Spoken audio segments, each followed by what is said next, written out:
Okay, so this is EE610. We are at lecture 11. So in the previous class, we completely saw how to implement a voltage controlled voltage source. So in this class, we'll begin by looking at a voltage controlled current source. Right? Let's first look at what are the ideal characteristics that we want. For a voltage controlled voltage source, what is the input? Some voltage source, right? I'll call it as Vi. What is the output? Some current, I'll call it as I naught, right? And what is the relationship that we expect to see? I naught should be proportional to the input, right? A direct proportionality. And what comments can you make about the proportionality constant? It will be of the form of some conductance, so trans conductance, or I could simply write it as Vi by some R. Right? So, like you rightly mentioned, the output current is related to the input voltage through a conductance parameter, right? But it's not a conductance that is relating the voltage and current at the same node, right? It is sensing voltage at some node and producing a current at a different branch. Therefore, instead of calling it as a simple conductance, we call it as transconductance. So VCCS can also be thought of as a transconductance amplifier.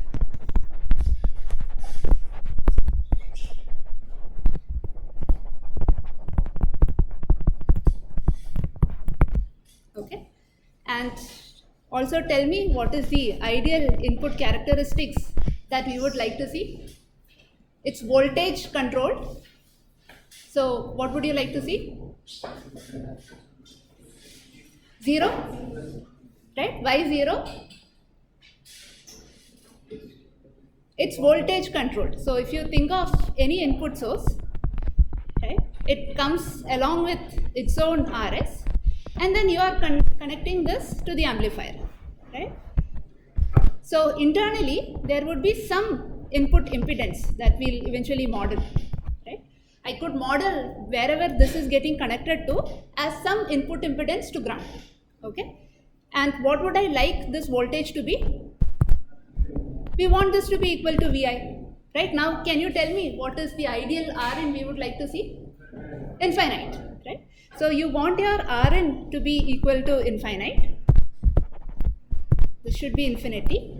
What comments can you make about R out? Why infinite? Right? So this is a controlled current source. Right? Therefore, you want all of the current to flow into the load. So again, your output can be modeled as some current source of value V by R. Right? This is equal to our I naught.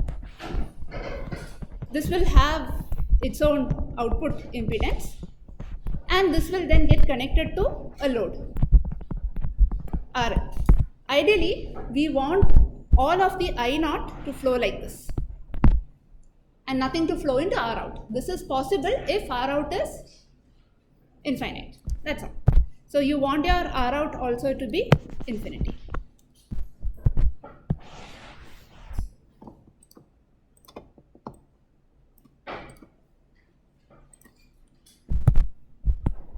Okay, so this here is the wish list we want to work with. Okay, now let's see how to implement it. Okay, so I have some Vi, I have some I naught, right? Let's assume I have some Vi here. I know that there is some I naught here, and they should be related by the equation V in by R, right? So to start with, I'll take some sort of a tunable current source. I will observe Vi and I will check if Vi is equal to, I will observe I naught and I will check if I naught is equal to Vi by R, and if not, I'll go keep tweaking it, right? Is that clear? Now, just by looking at this, what comment can you make about the experimental setup we want to do? What should I pass this I naught through so that I can compare it with Vi by R? It looks like I should pick up a resistor of value R and then connect it, right? So let's do that. So I have picked up a resistor of value R, right? Which means what is the current through this resistor? That will be I naught, which we expect it to be equal to Vi by R, right? And what comment can you make about the potential here?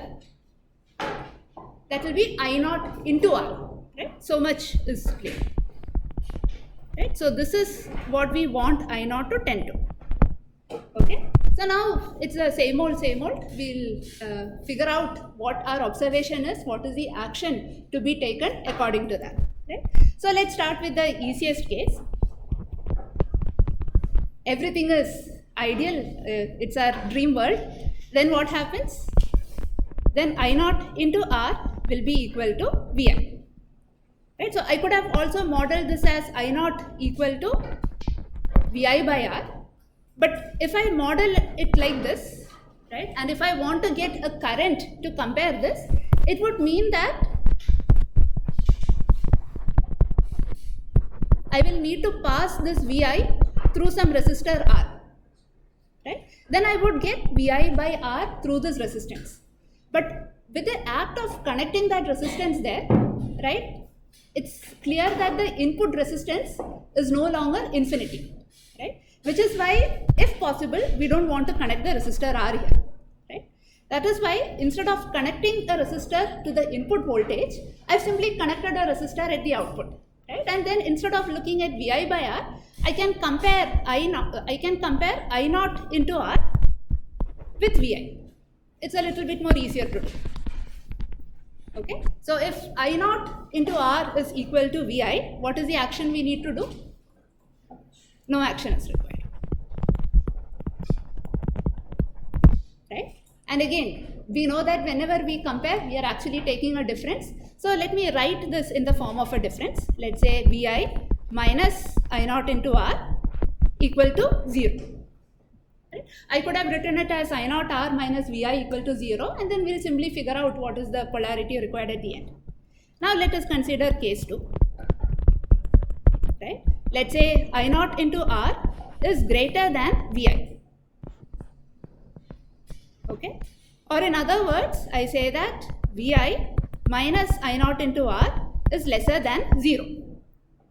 Okay? If I naught into R is greater than Vi, what comments can you make about how we should change I naught? Do I need to increase I naught or decrease I naught? I need to decrease I naught. Okay? So if I observe that Vi minus I naught into R is lesser than 0, I go and tweak the current source and increase I naught till they become equal. Okay? Now let's also write in case 3. So here I naught into R is lesser than Vi. If I naught into R is lesser than Vi, what should I do to I naught? Decrease? Increase, right? And again, this I will write it as Vi minus I naught into R is greater than 0. Okay? So this is where we are doing the comparison. And this is the action that is required. Can you see any relationship? Can I write I naught should be proportional to Vi minus I naught into R? So far okay? Let me introduce a proportionality constant. This should be equal to something into Vi minus I naught into R, right? Looking at the dimensions of the quantities, can you tell me what sort of proportionality constant I should introduce here? It has to be a conductance, right? So I'll introduce some G. Okay, so far clear? Does this remind you of anything? So we are trying to implement a VCCS using a transistor. Are you able to relate this to any transistor equation? Right, what is the equation this reminds you of? Gm times VGS, right? So basically your current is equal to some Gm times some gate voltage minus a source voltage. That's all. So now I can build the incremental circuit.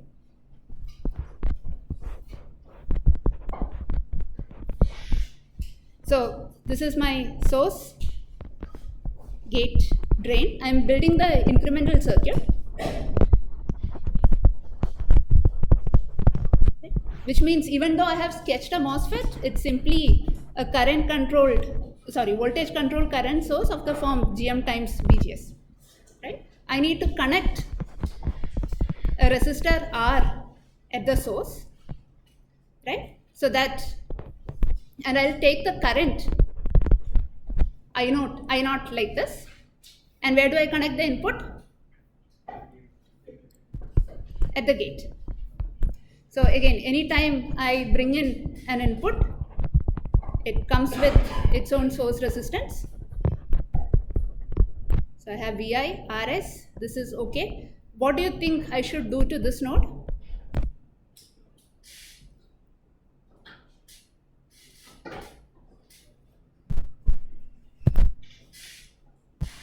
I hear ground as one answer.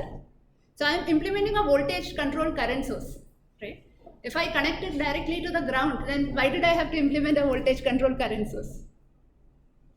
I am implementing it because some circuit after this needs a voltage controlled current source. I am going to use it for something, right? So what is the most generic thing that I can connect here? A load, right? So this is going to connect to some circuit here, right? So I will figure out what is the input impedance of that circuit, and I'll model it and connect that as a load resistor here.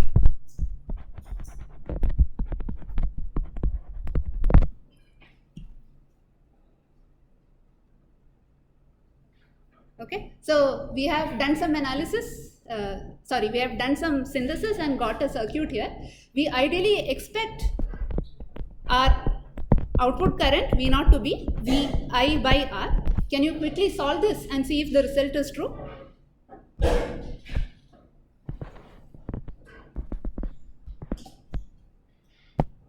Because if the result is not true, then something has gone wrong and we have to revisit. If the result is true, we'll go ahead with biasing the circuit, giving a name to it, etc., etc. So you have seen the bottom part of this circuit somewhere before. Can you recall this? Source feedback, drain feedback. Did you see this in the previous class? Source follower, right? So if I connect a resistor R here and I apply a Vi at the input, what is the current through the transistor? Okay, let's solve this once more, right? Let's assume there is some Vs voltage here, right? At the gate you have Vi. What is the current flowing through the transistor? Gm times Vi minus Vs. Where is this current flowing into? Through the resistor, right? So the current through the resistor is given by Vs by R, right? This is equal to Gm times Vi minus Vs. Okay, quickly solve this and give me an expression for Vs.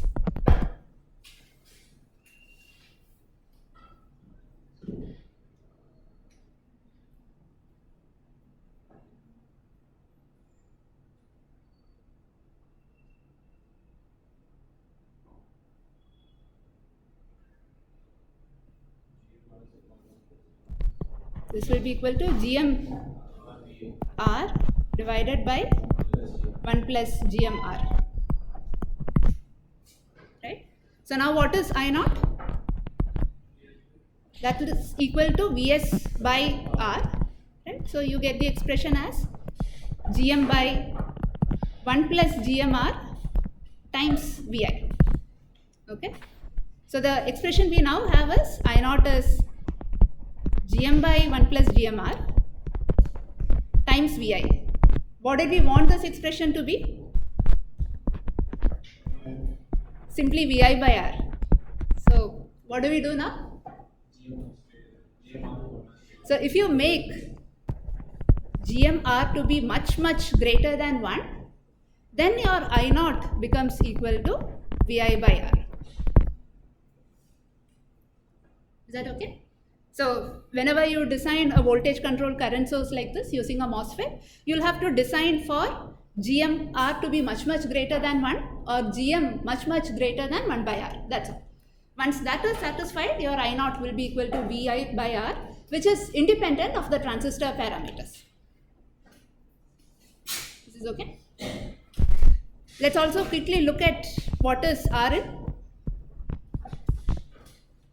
So where do you look for Rin? So this is the node where you are connecting your input. So what is the impedance seen looking through that node into your circuit? Right? That becomes your Rin. What is Rin according to the circuit? Infinite. So we are very happy. What about R out? Again, where do you look for R out? So this is the node where you are connecting your RL. So you look at the output node from this direction and see what is the impedance you see. What is the impedance you see? That is infinite. So one answer is infinite. What is the other answer? 1 by GM.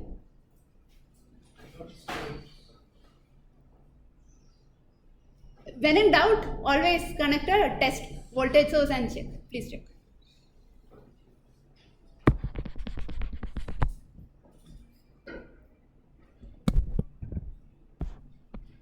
So those of you who are very sure about what the output resistance is can think about how you want to bias the circuit.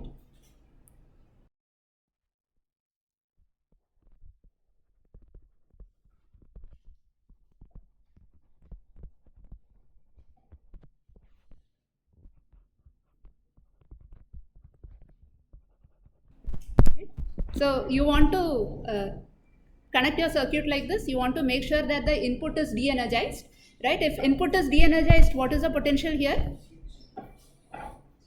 0, right? So this is at 0 volt. V gate is at 0 volt. You have connected a test voltage. You want to check what is the current through this, right? The current through this is going to be some GM times 0 minus Vs, right? So I'll directly show that as a current in this direction given by GM times Vs, right? Now, if the potential here is Vs, what is the current through the resistor? That will be Vs by R in this direction, right? So I can write for KCL at this node, right? So that will give you GM times Vs, this current is leaving the node, plus Vs by R, this current is also leaving the node, should be equal to 0. Right? Or in other words, you get Vs into Gm plus 1 by R equal to 0. Right? So you have two products, two quantities. When you take the product, you get 0. So which means one of them has to be 0. Gm is a positive number, R is a positive number. So Gm plus 1 by R cannot be 0. Which means the only possible solution is Vs is equal to 0. Right? So of course you can always write the KCL equation and figure this out, but there is an easier way to figure it out for the given circuit, right? So again, assume that your Vs potential here was positive.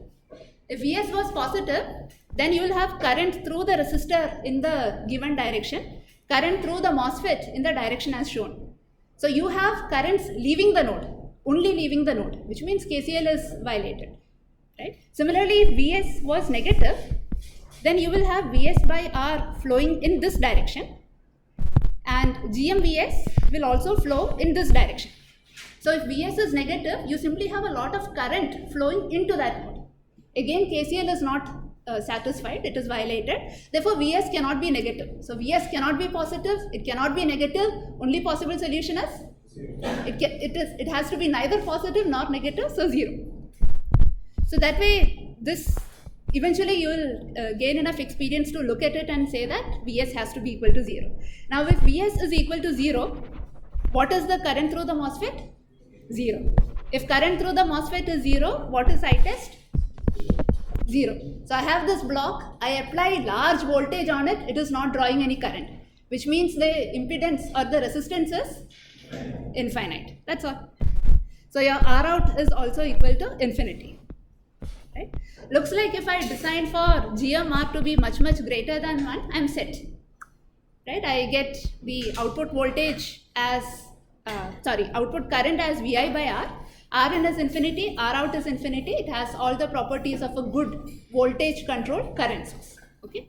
So now we have to bias the circuit, right? So the incremental circuit we have is this.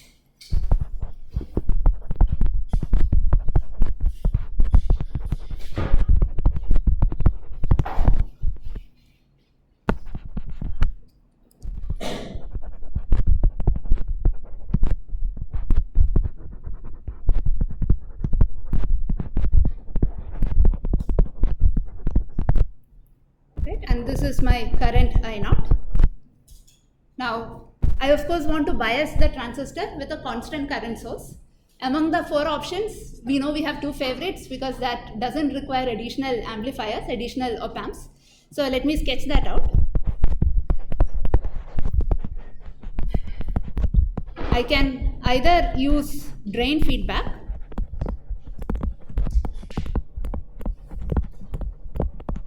so this is IRF. If I connect in this format, the current through the MOSFET will also be equal to IRF. Or I could use a source feedback.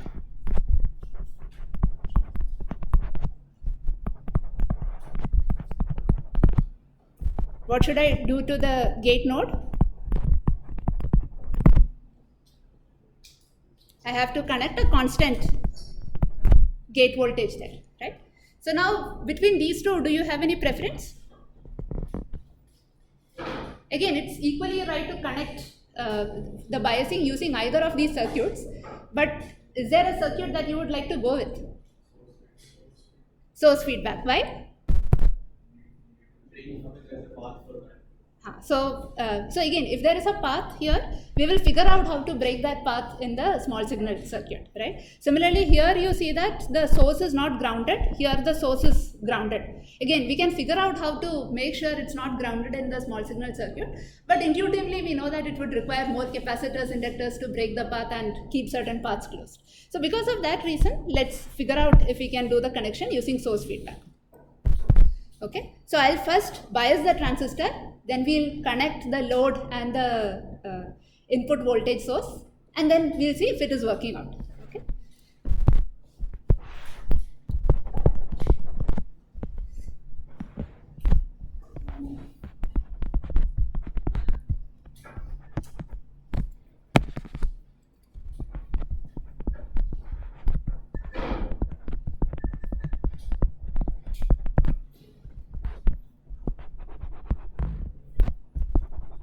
So I've generated the VG0 using a resistor divider.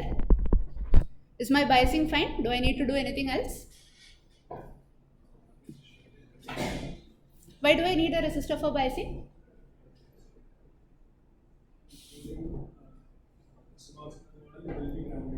So when we connect the small signal model, we'll come to that.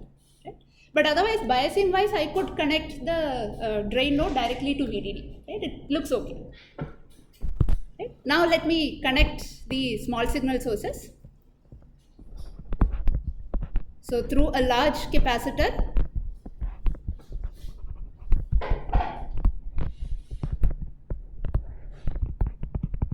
we connect our input source. Where do you want to connect the load? At the drain node.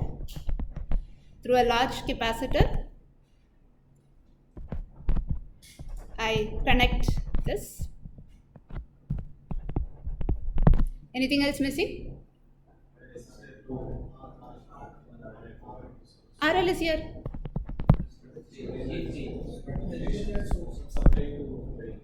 From supply to drain. Okay, so we'll come to the supply to drain part. Something else? So you need to add this R, right? So let me add that R. Is it enough if I directly add like this?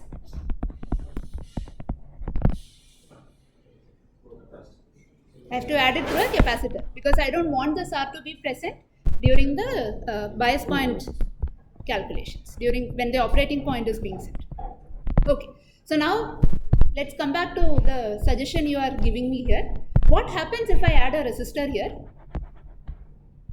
Let's say I add some RD here. Right? What is our output parameter? I0. And where do we want this I0 to flow through? Through RL. Right? So we have I0 flowing like this, and we want all of I0 to flow through RL. So what comment can you make about the resistor? RD should be either infinite is the best case, or it should be very, very large, right? So if you have the option, instead of RD, it might be better to put a inductor, right? So you can put a very large inductor, right? Such that omega in times L infinity is very, very large. Right? So now, as you can imagine, as your frequency of operation increases, the size of L infinity need not be very high, because the omega n into L infinity is going to give you a very large impedance, right? Therefore, for very high frequencies, this might not be such a bad solution, especially if you're building it on discrete components, right? But for smaller frequencies, the size of L is going to be very large, and on an IC anyways, an inductor is going to be much bulkier than any other resistor. So something to keep in mind. So basically, by adding this inductor here, we are choking the current through this path, right? Therefore, a large inductor is also sometimes called as a choke. Okay, but we will of course proceed with a very large resistance here, because that keeps our calculations very interesting. Right, so this is the complete circuit that we have. Do you think this will work? Looks like it should work, right? So now let's do the small signal analysis.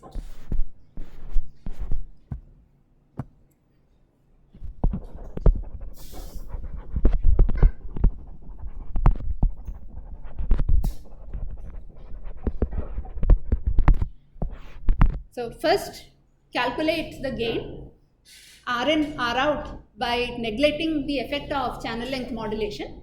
Once you have the results, we'll proceed with calculating all these quantities in the presence of channel length modulation.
So tell me the expression. We'll start from the left and go till I0.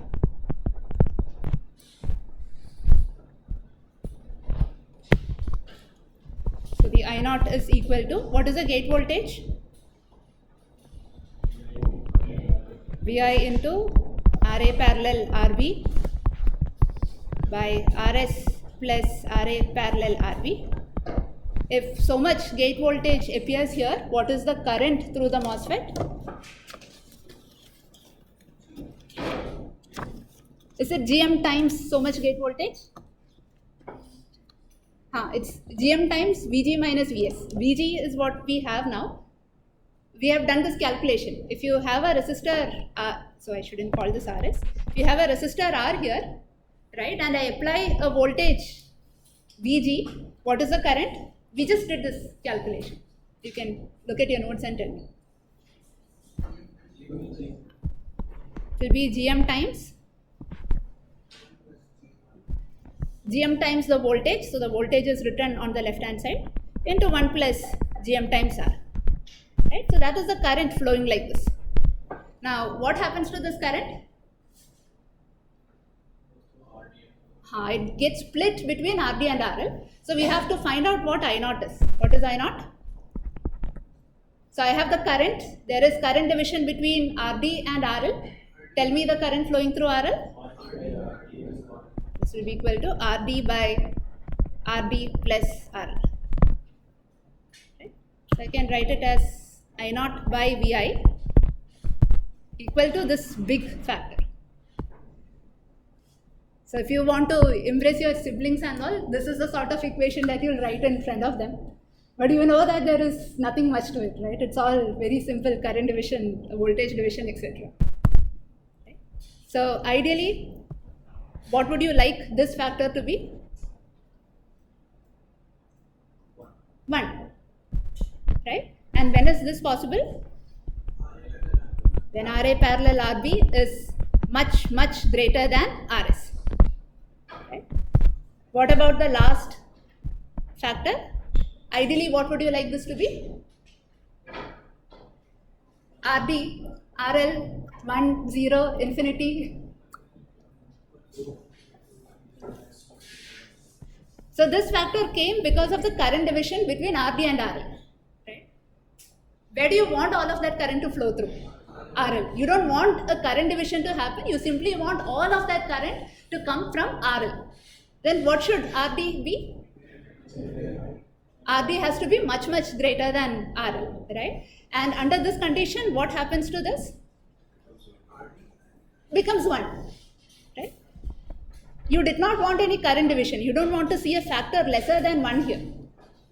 Right? You want it to be as close as possible to 1. And this is possible when your RD is much, much greater than RL. What about this factor in the middle? What would you like it to be? Should it be GM? It should be 1 by R, right? So this should be equal to 1 by R, because the relationship we want is I naught by VI equal to 1 by R. Right? So the answer that you gave, I naught by VI equal to GM. Right? This is also a voltage controlled current source. Right? That part is not incorrect. It is a voltage controlled current source even if you have a relationship like this. But you know that GM, which is a transistor parameter, is very sensitive to a lot of factors. Right? Which means the gain of your transconductance amplifier or the gain of your voltage controlled current source is going to change when the temperature changes. So you want to avoid such things, which is why you don't want the gain to be a function of transistor parameters. Okay? So we want this to be equal to 1 by R. And when is this possible? This is possible when your GMR is much, much greater than 1. Right? Any confusions here? Okay, good. Quickly tell me what is Rn now. So where do you look for Rn? This is where you have connected your input source. So Rn is whatever resistance you see looking from here. What is Rn? RA parallel RB. Right? Ideally, we would have liked our Rn to be equal to infinity. So the best we can do is make RA parallel RB very, very large. And how large should it be? Is there a limit? When I say very, very large, it should be larger than something, or should be much, much large compared to RS. Then all of the input voltage drop is going to happen across RA parallel RB. Right? So we want RA parallel RB to be much, much larger than RS. And we see that we already derived that condition here. Okay, R out again. So to calculate R out, this is where you have connected your your load resistor. So you are looking in like this.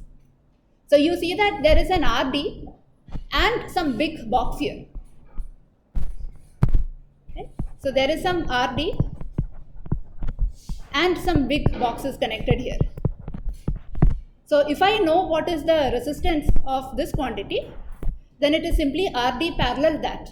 And you already know what is the resistance of this quantity. That is infinite, right? So R out is simply RD parallel infinite resistance, which is equal to RD. And again, how would you like your R out to be? You want it to be infinity, right? So you want to design your RD to be very, very large. And how large is large enough? It has to be much, much larger than the load resistor RL. Again, we see that condition already here in the expression for gain. So far, okay? Now let's make things a little bit more interesting. We will consider, what should we do next? We'll consider channel length modulation and observe how all of these parameters are going to change. So we'll first calculate R in, R out, and then we will look at the gain. So what change do I make to the small signal circuit? So between the source and the drain, I will connect an RDS.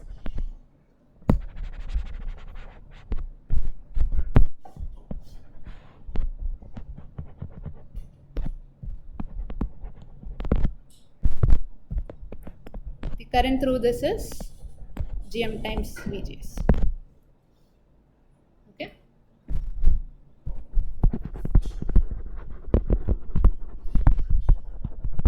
We are doing the analysis with channel length modulation. What is RN? It's still the same, RA parallel RB. How would you calculate R out?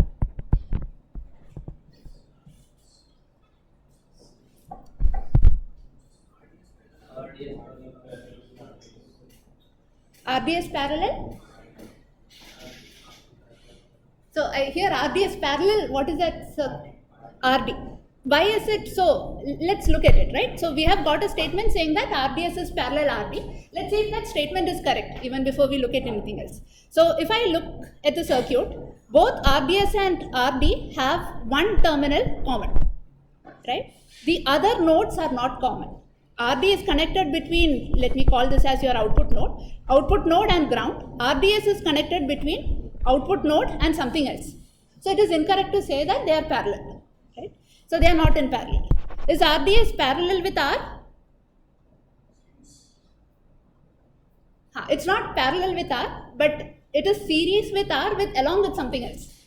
So it's not really correct to say that it is completely in series. You say that two components are in series when the same current flows through them. So right now the same current is not flowing through them. So this result is not very obvious. You will have to get your hands dirty and do the calculation to see the result. So let me sketch out the circuit for you. So here you have RS, RA parallel RB.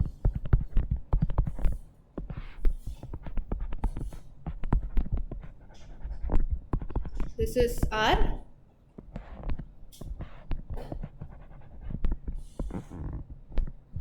You have RDS here,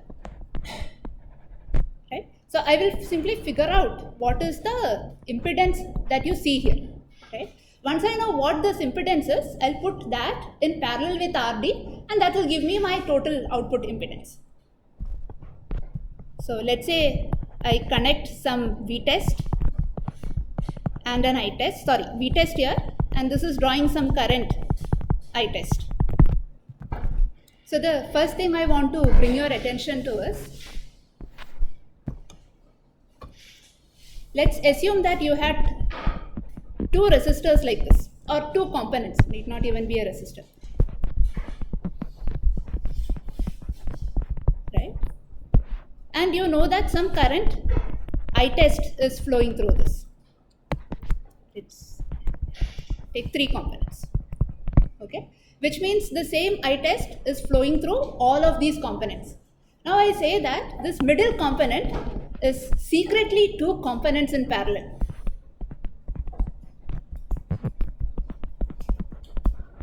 Right? Which would mean that the current through the first component is I test, the current through the last component is I test, the current through both of them when I sum up together should also be equal to I test, right?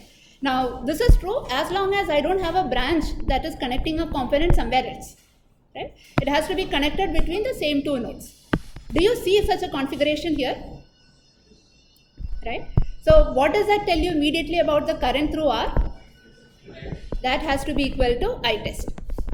If this is equal to I test, what is the potential here? This will be equal to I test into R. Right? Now what is the potential here? This is at 0 volt.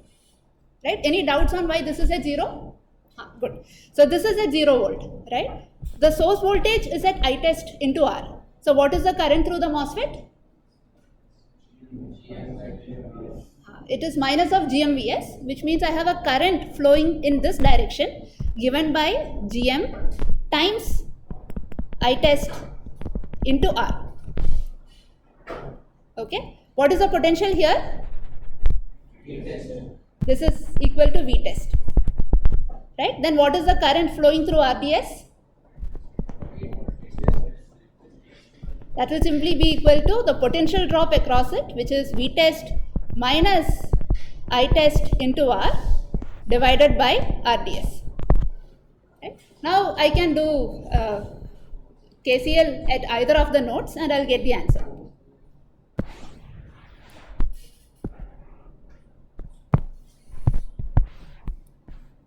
So let's say I apply KCL at this node. The current flowing into that node is I test, plus you also have GM times I test into R. The current leaving that node is V test minus I test R divided by RDS. Right? So I simply have to bring all the V test to one side, I test to one side, and then take the ratio. So let's bring I test to this side.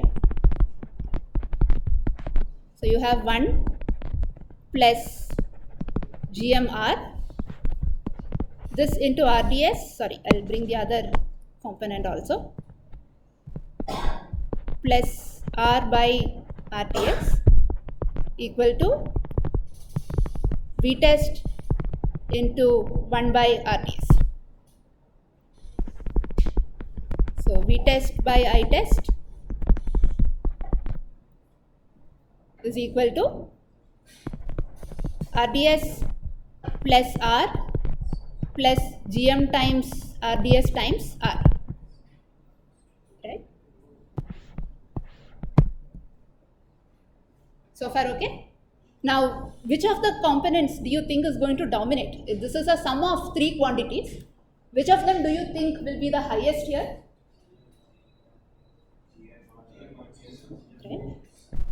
One, we are already designing for GMR to be much greater than 1, right? And if it is a good transistor, what comment can you make about its intrinsic gain? What did we call as the intrinsic gain of a transistor? GMRDS, right? If it's a good transistor, we would expect its intrinsic gain to be high, right? So overall, you know that this factor, which is GM times RDS times R, where we expect GMR and GMRDS to be very large, is going to dominate, right? So V test by I test can be written as simply GMRDS times R.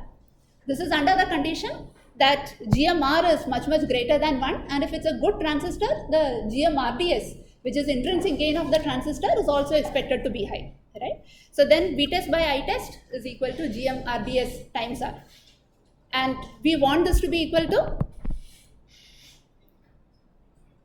we want it to be as large as possible, right? So it simply means that when you design, you make sure that your GM is very large.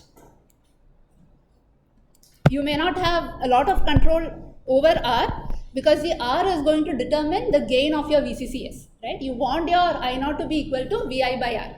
So R might get fixed due to other reasons. RDS, which is 1 by lambda ID, is a function of lambda also, so you may not have a lot of control over it. So make your GM as large as possible. Okay, but this is a very interesting result, right? So far you were seeing infinity, right? Right now, when the moment you introduce RDS, you see that the gain has come down from infinity, and it is RDS plus R times some factor into GM RDS R, like a big product. So I want to bring your attention to this based on how you can achieve impedance transformations. For example, let's say if I take two resistors, R1 and R2, right? And if I look at the resistance, what value would you see? It will simply be equal to R1 plus R2. In other words, if I were to connect a test current source, you will generate a voltage given by I test. I'll simply represent it as IT into R2, and you'll generate another voltage IT into R1, and the sum of these two is going to give you a V test, which I'll simply show as VT now. So what you have now is VT equal to IT into R1 plus IT into R2. Nothing new here, you have been seeing these equations for years now, right? Now imagine, I pull out a current from here, right? And I connect this current like this. Has the current through R2 changed? No, right? The same example I showed earlier. If I push I test from here, the same I test is going to flow through this. So the current through R2 has not changed, right? Current through R1, has it changed? Current through R1 has changed. Now, if the current that I am pushing in like this is positive, right, has the current through R1 increased or decreased? Right? Let me call this as some Ix. Then the current through R1 is now IT plus Ix. Right? Which means what comment can you make about the total potential drop you see across this arrangement? If I look from here, what comment can you make about the new VT? Is it going to be same as before, smaller than before, larger than before? It's larger than before. Why? Because your IT R2 remains the same, but IT R1 has increased, right? So now if I gave you this in a black box and I asked you to measure the resistance, would you see R1 plus R2, something greater or something smaller? Something greater. You are pushing in the same current, but the potential developed across the two terminals is higher. Right? So now, by cleverly adding a small current like this, I am able to increase the amount of resistance that you are observing. Right? So let's say, could I have done this if I added a constant current, let's say I0? Then would you be able to say that it is now a higher resistance, or would you see something else?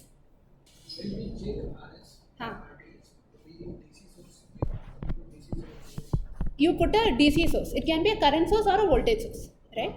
So if it was a proper resistance, if you did V test by I test, you would see something like this, right? And the slope of that line is your resistance. But if I add a constant I0, right, then when you do VT by IT, this I0 portion is not scaling with the input that you give. For example, if I give an IT here, the I0 is independent of this IT, right? So it might look like a nonlinear resistance. You will be able to calculate the resistance, a small signal resistance, for a given value of V test and I test. Like for a given bias point, you will be able to calculate a resistance. Now, instead of that, if I made this a function of the input that you give, right? So for example, I could say alpha times IT, or even better, because I am sampling it from here, I could say that this current Ix is alpha times whatever potential is developed here. Right? So I can say that this is alpha times IT into R2. Can you quickly solve for what is the new impedance that you will see?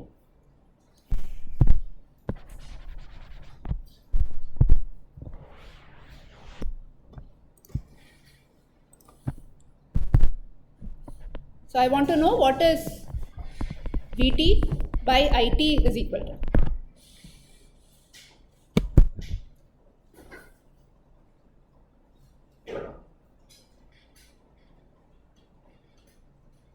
Please solve.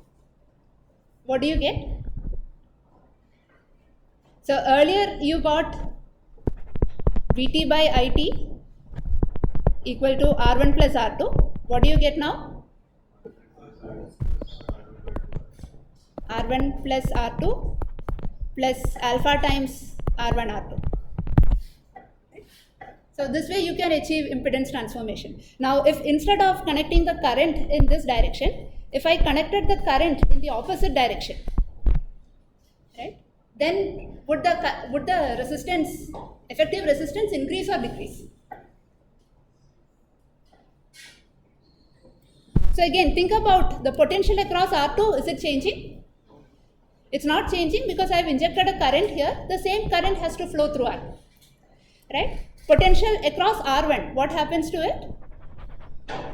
That will now decrease, right? Earlier IT was flowing through it. Now IT minus the other current IX is going to flow through it, right? And then the effective resistance is going to decrease. So that's all you need to do. If you have two things in series, if you can artificially make the potential drop across one of them greater than what you would expect if you simply push the current directly, then you can change the effective resistance of that circuit. And that is what you have done here, right? If this transistor was not there, without this transistor, it should have been simply RDS plus R, right? A series combination of RDS plus R. But now that you are sensing at this node and pushing a current through RDS corresponding to that, you get RDS plus R plus GM times R times RDS. Is that clear?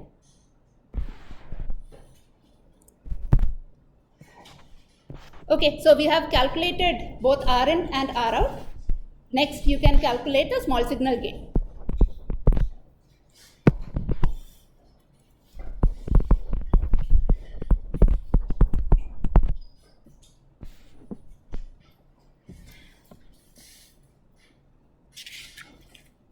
For this part of the calculation, just to keep things a little simple, you may assume that Ra parallel Rb is much greater than Rs, and that Rd is much greater than R. You can assume Rd to be infinity. Because even if I bring in these non-idealities, now you know how to handle current division and voltage division. So we can focus on the important stuff.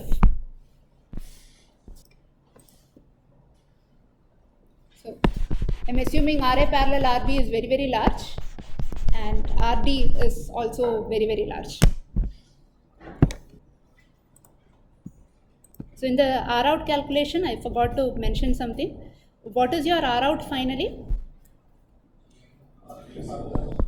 Your Rout will be Rd parallel GMR RDS.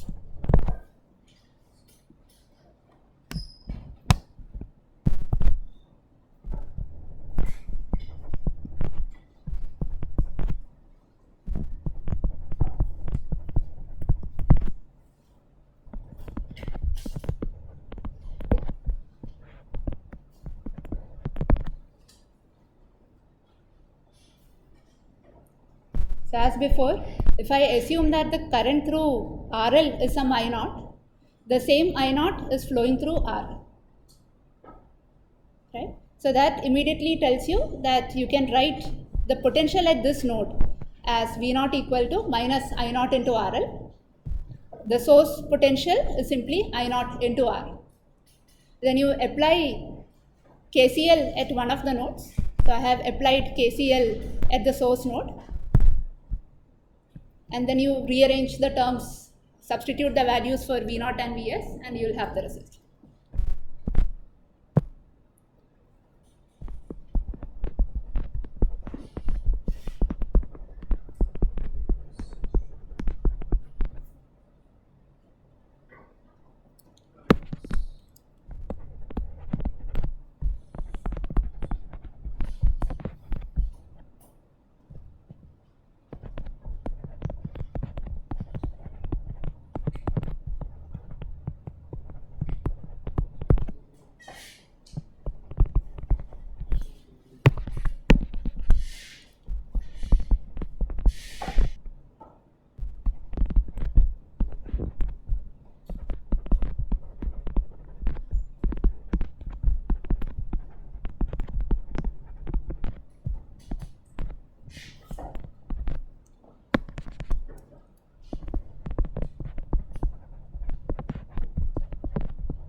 So anytime you derive something wherein you go through more than 2 to 3 stages of equations, it's always a good practice to do sanity checks in between. And what is the easiest sanity check that you can do in cases like this?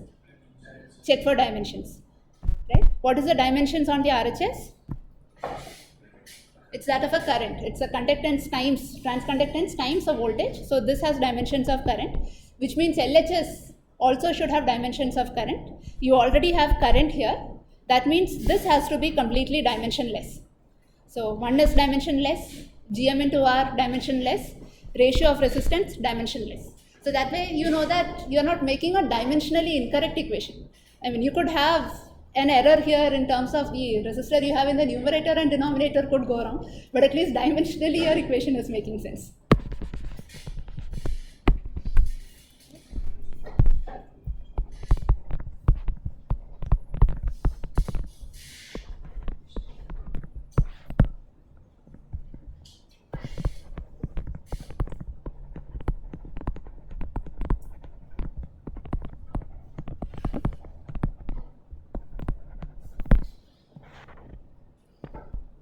Did everyone get this expression? So we got the expression. What is the first thing to do? Before we do approximation, what is the first thing we have to do? Sanity checks.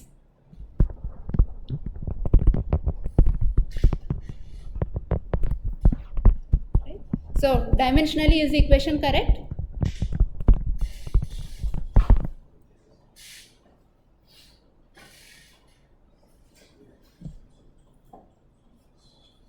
What is the dimension of the denominator? Resistance. On the RHS, dimension of the denominator is resistance. That of the numerator, dimensionless. So it's 1 by resistance. On LHS, you have I naught by Vi. Right? That again has 1 by resistance as a dimension. So dimensionally, we are fine. Now, the next step is, of course, to make some approximation, right? A very reasonable approximation that you can make and see if the equation is solving according to that. Right? So far we have been solving assuming RDS to be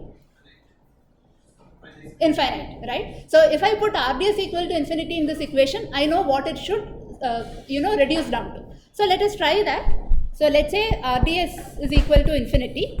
What do I get from I naught by Vi here? And what do I expect I naught by Vi to be?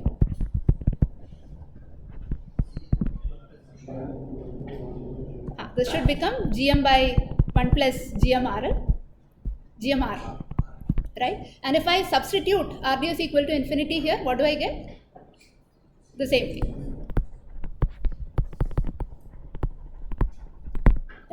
So that tells you that we most likely haven't made big blunders in deriving this. It is consistent with 2 of the checks that we have done. Now, what approximation can you make? So in the denominator, which factor do you expect will be the largest? You expect to see GMR RDS to be much larger, right? So then it will simplify to GMRDS by GMR RDS, which then simplifies to 1 by R. Is it okay? Now the next step is to calculate what the input and the limits on the input and the output capacitance are. That I will leave as a homework to you.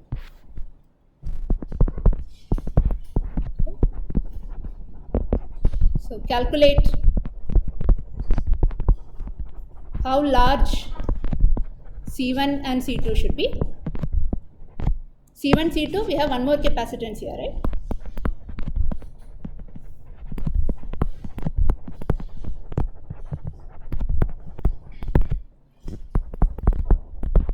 And the next thing you can check is what is the maximum input amplitude that you can apply to the circuit.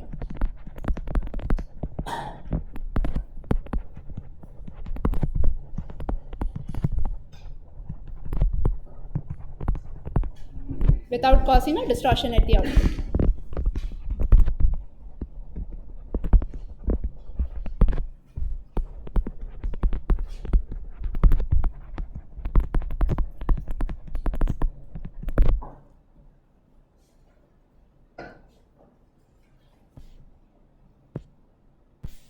Alright, so now we want to name this circuit. What do you think we should name this as? So this is the complete circuit. So we have an incremental circuit on which we have done some biasing to obtain this. But underlying circuit of importance for us is the incremental circuit. Now looking at the incremental circuit, what does this remind you of? It sort of reminds you of common source amplifier, right? Instead of looking at the I0 here, if I looked at the potential here, and if I make this R tend to 0, then it becomes a common source amplifier, right? So in the presence of R, what is happening to the transistor's current? With R, without R, the transistor current is decreasing. Without the resistant R here, so all that I have asked you now is two cases to consider. I apply some Vi, this is grounded, the complete VGS is equal to Vi. In the other case, I apply Vi here, this is connected to a resistor, the complete Vi is appearing across the resistor and the transistor, which is why the current through this was Gm times Vi, whereas the current through this was Gm times Vi by, what is the full expression? 1 plus GMR, right? This is a useful result to be handy with. So this is Gm by 1 plus GMR. So effectively, you could say that it is some transconductance into Vi, right? Where this transconductance is a reduced version of the transconductance here. Or in other words, I could say that the transconductance in this case is a degenerated version of the transconductance here, right? So if this was used to build a common source amplifier, without the resistance, you got a common source amplifier. With a resistor there, you call it as a common source amplifier with source degeneration. And this resistor is called as the degenerating resistor. So this is also called as a common source amplifier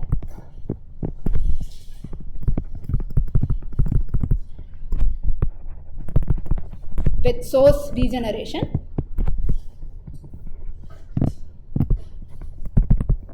Right? In this case, you would be looking at V0 by Vi. What would be V0 by Vi? What is I0 by Vi? That is 1 by R, right? Then V0 by Vi will be equal to this current flowing through the resistor. So it will be equal to RL by R. What am I missing? Okay, let's assume RD equal to infinity. Is this correct? No, if I assume that I have designed an ideal VCCS and then I am looking at the voltage at the output, right? Is the polarity correct? Right? It has to be negative. So it becomes minus RL by R. Right? So with this, we have completed a voltage controlled current source today. And we also saw that it can be called as a common source amplifier with source degeneration. So I'll stop the recording here.